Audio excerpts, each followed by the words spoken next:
Hi friends, చేపల పులుసును మించిన సొరకాయ పులుసు తిన్నారా? వాటి కావాల్సిన పదార్థాలు: సొరకాయ ముక్కలు, ఉల్లిపాయలు, పచ్చిమిరపకాయలు, చింతపండు, శనగపిండి, కొత్తిమీర, కరివేపాకు.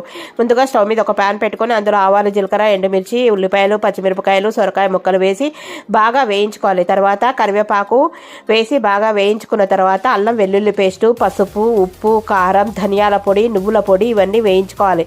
తర్వాత ఒక టేబుల్ స్పూన్ శనగపిండిని నీళ్ళల్లో నానబెట్టి పక్కన పెట్టుకోవాలి. ముక్కలన్నీ వేగిన తర్వాత ఈ చింతపండు పులుసు పోసి బాగా మరిగించుకోవాలి.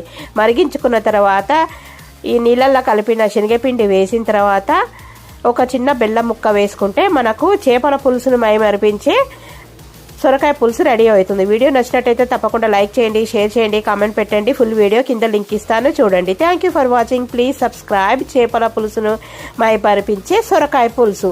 వావ్, సూపర్గా. కింద వీడియో లింక్ ఇస్తాను, చెక్అవుట్ చేయండి. Thank you for watching. Please subscribe. Bye.